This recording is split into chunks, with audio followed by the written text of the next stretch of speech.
Hello, welcome back. I'm the Erroneous Kaiser. You're watching another one of my comic book pull lists. This is for the month of April again.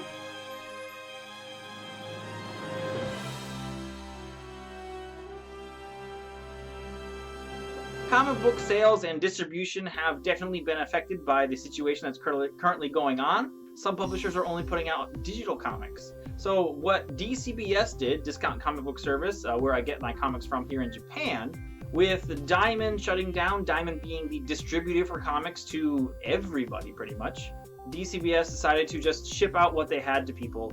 So that makes this a very short pull. There are only 12 comics in here. When comics do start getting printed and published again, I don't know if the comics that have been published of only digital so far will be then printed.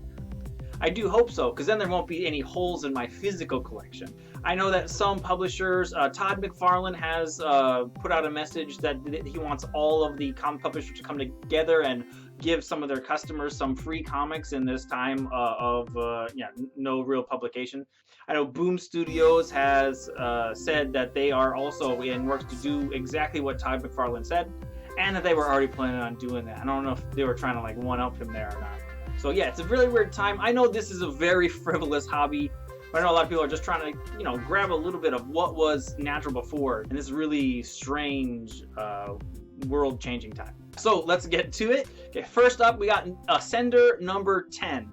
I really liked the last issue. We saw a backstory of the main witch, how she got her powers, and then a twist came at the end there.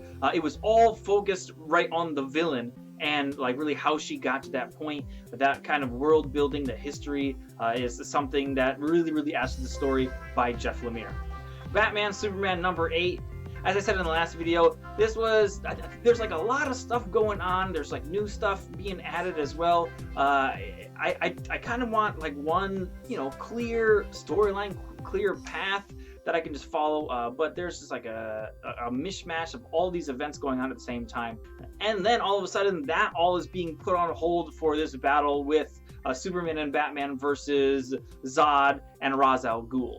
While that is very cool, I was looking for something else when I first started reading this series.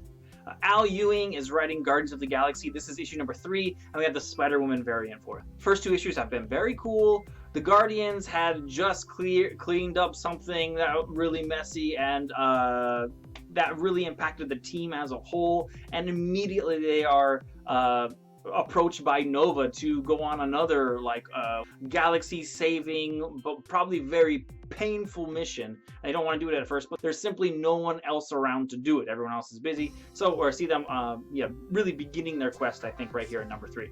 He-Man and the Masters of the Multiverse. I mean, I don't know what I can say about this series that I haven't said already. I'm freaking loving it. It's coming to a close in number 6, and I just hope there's enough people reading it right now that we're going to get something else from He-Man really soon. Here we have Immortal Hulk number 33. This is the Legacy issue 750, so it's a little bit of an extra-sized issue. This is also written by Al Ewing. This is one of my favorite Marvel titles going on right now. The story is totally awesome. We had Dario Agger is just like, he's so evil. It's so good. I love to hate him. He has this very far-reaching plan.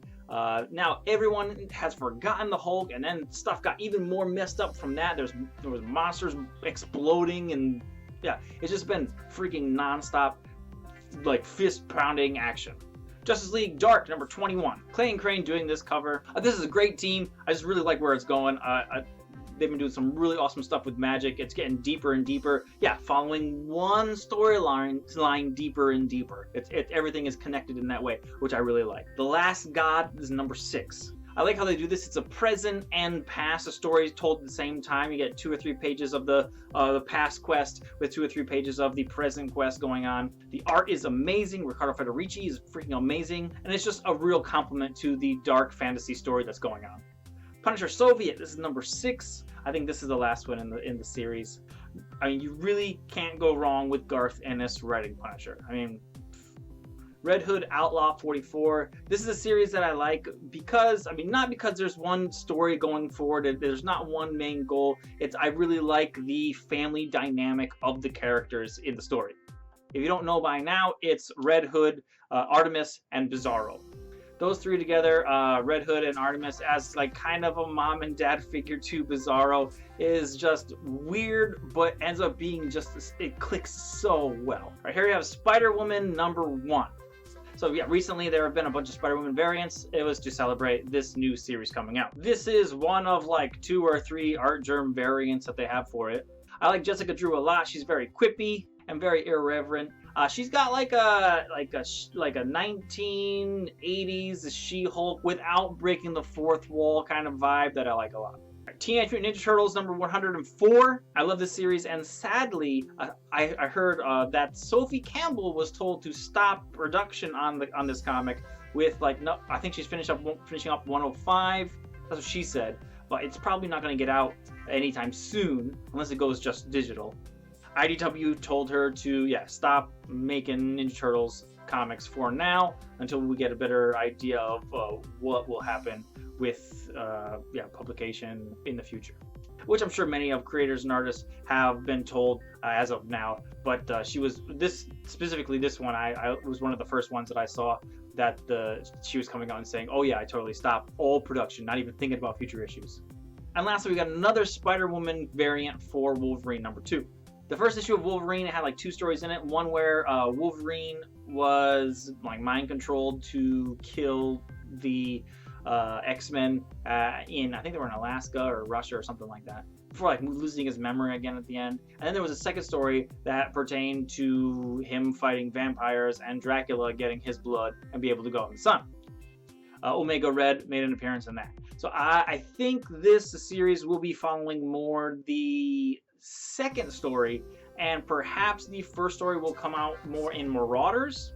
From future solicits, I know that Wolverine will be facing up against Dracula and vampires. So that's where I get that idea from.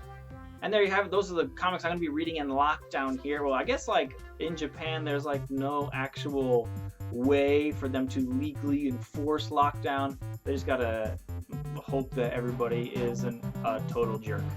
Let me know what you're reading if you're staying home. Let me know that down in the comments. Make sure you hit like and subscribe, please. Keep a lookout for my video. They'll be coming really soon after this. My part 2 of EC comics in my collection. Another 4 of them. All of these are sci-fi and horror. I hope you all are safe. Hope you're staying healthy, staying clean, lathering those digits, and keeping your fingers out of your eyeballs. I will see you all on the other side of this. I'm the Erroneous Kaiser. See you next time.